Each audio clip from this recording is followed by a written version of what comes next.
MIM ने एक बार फिर से बिहार सरकार को कटघरे में खड़ा किया है। एमआईएम के प्रदेश अध्यक्ष अख्तरुल इमान का कहना है कि एक तरफ सरकार अल्पसंख्यकों का मसीहा बनने का नाटक करती है, वहीं दूसरी तरफ सरकारी नौकरियों में वर्षों से उनके साथ नाइंसाफी की जा रही है। अख्तरुल इमान के मुताबिक हाल में सरकार ने जात पर आधारित गणना कराया था, जिसमें सभी तबके की सामाजिक, आर्थिक और शैक्षणिक मामलों की रिपोर्ट सामने आई है। उनका कहना है कि सूबे में अल्पसंख्यक मुसलमानों की तादाद 2,31,49,925 है। नौकरियों में उनकी भागीदारी 3,68,886 होनी चाहिए थी, लेकिन नौकरी मिली है 1,95,732। अख्तरुल इमान के मुताबिक इंसाफ के साथ सरकार चलाने का दावा करने वाली सरकार को ही मुस्लिम समाज का वोट मिलता रहा है। बावजूद इसके सरकार ने उन्हें हाशिए पर रखा है। देखिए, एक तो ये है कि मुसलमानों की जो सियासत है और वो कहीं ना कहीं गिरवी हो गई है। एक अदद टिकट के खातिर तमाम तर अपने मिली मफाद की कुर्बानी दे देते हैं ये सौदागर हजरात, है ना। और आवाम में एक तगाफुल ये है कि वो ये नहीं देखते कि मेरे मुफाद की बात कौन करता, वो ये देखती है कि टिकट किस पार्टी का है। तो अब आवाम के लिए भी आंखें खोलने का वक्त आ गया है कि आंखें खोलिए और देखिए, जिस पार्टी के टिकट के लिए आप बेचैन रहते हैं उन पार्टियों ने आपके साथ क्या हासिल किया है। बिहार में जो आप ये कहते हैं कि माई समीकरण की सरकार है, समाजी इंसाफ की सरकार है, न्याय के साथ तरक्की की सरकार है, उस आईने में अपनी तस्वीर देखिए। जो कौम इतनी गाफिल होगी, हालात हाजरा पर नज़र नहीं रखेगी और एहतसाब नहीं करेगी, वो कौम तो तबाह बर्बाद होगी। अभी जाति आधारित गन्ना ने सारी पट्टियां खोल दी हैं। अब इस पर भी अगर कोई न देखें तो अल्लाह का वादा है कि जो कौम अपनी हालत को बदलने के लिए तैयार नहीं होगी, मैं उसकी हालत नहीं बदलूंगा। अभी देखिए, नौकरी पाने में एक एक बिरादरी है बिहार में, जाति पर आधारित पॉलिटिक्स होती है बिहार और यूपी में।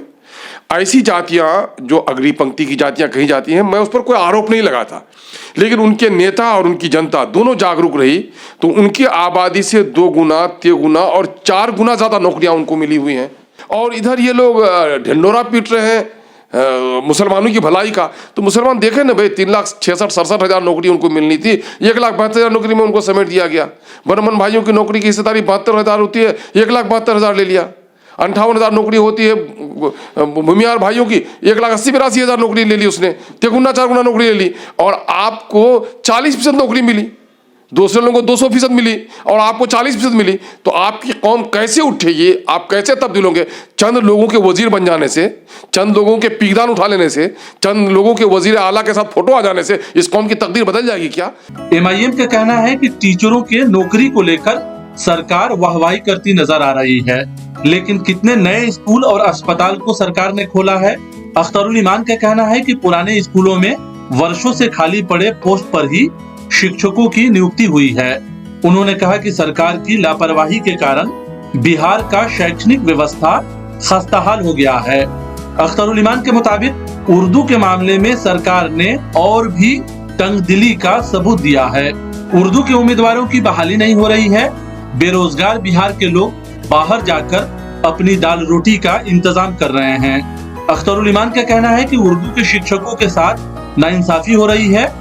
उर्दू ट्रांसलेटरों के मसले को लटका कर रखा गया है और नौकरी के नाम पर सरकार कशीदा खानी में मसरूफ है। उर्दू की एक दबिस्तानी हैसियत थी बिहार में, आजिमाबाद, और उर्दू को इन लोगों ने मलिया मेट कर दिया, बिल्कुल निसाब से गायब उर्दू को इन लोगों ने निसाब में शामिल कर दिया, रूटीन से गायब उर्दू की टीचर की जगह इन लोगों ने ख़त्म कर दी, उर्दू स्कूलों का बुरा हाल कर दिया, उर्दू की किताबों की तबात नहीं हो पाई, तो उर्दू के जितने भी इदारे हैं सबको इन लोगों ने मफलूज कर दिया। मुर्गे का पंख नोचता है तो वो दर्द भूल जाता है जब उसके सामने में कोई दाना डालता है, यही हाल हो गया है। मैं ये कह रहा हूँ, ये कौन सी नौकरियाँ थी? ये नौकरियाँ फुलवारी में, चमन में मालियों की नौकरियाँ थी क्या? क्या नए हॉस्पिटल खोले, नई नौकरियाँ दी? क्या नए स्कूल खोले, नई नौकरियाँ दी? क्या कुछ नए कायम किए इसने इदारे? पुराने जो हमारे एग्जिस्टिंग इदारे थे, पुराने जो स्कूल्स हमारे थे, उसको एक लंबे अरसे तक टीचरों से जितने महरूम रखा, उसका मुजरिम कौन है? आपने टीचरों से स्कूलों को महरूम रखा, प्राइमरी स्कूल को अपग्रेड मिडिल स्कूल में किया, मिडिल स्कूल को हाई स्कूल में +2 में अपग्रेड किया, हायर सेकेंडरी में लेवल तक आप अपग्रेड कर दिया, और टीचर प्राइमरी स्कूल के। नतीजा ये हुआ है कि तालीमी हश्र ये हुआ कि वो बेरोजगार बिहार, जिसके बीए की डिग्रियां लेकर जाकर रिक्शा ठेला चलाता है, पत्थर तोड़ता है, बेरोजगार बहुत बिहार में, बेरोजगार बहुत।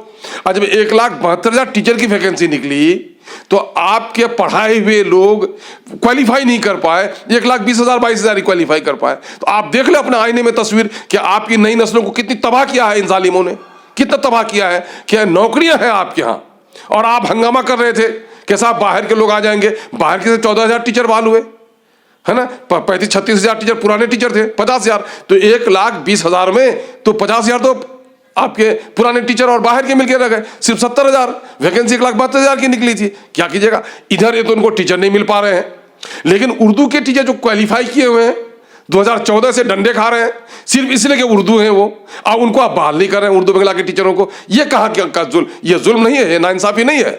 उर्दू ट्रांसलेटरों को आपने लटका के रख दिया है, तो ये नाइंसाफी नहीं है। मुस्लिम इलाके जहाँ जहाँ भी हैं, सीमांचल में मुसलमानों का इर्तिकाज है।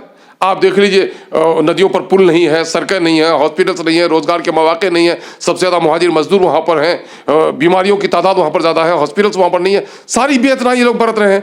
MSDP के पैसे इन लोगों ने सही तौर पर लगने नहीं दिए। गुज़िश्ता 4-5 सालों से प्रधानमंत्री जन विकास कार्यक्रम के तहत MSD के पैसे का डाइवर्ट किया गया, स्टेट ने अब तक उन पर वो नहीं भेजा, अपना प्रपोजल्स नहीं भेजे।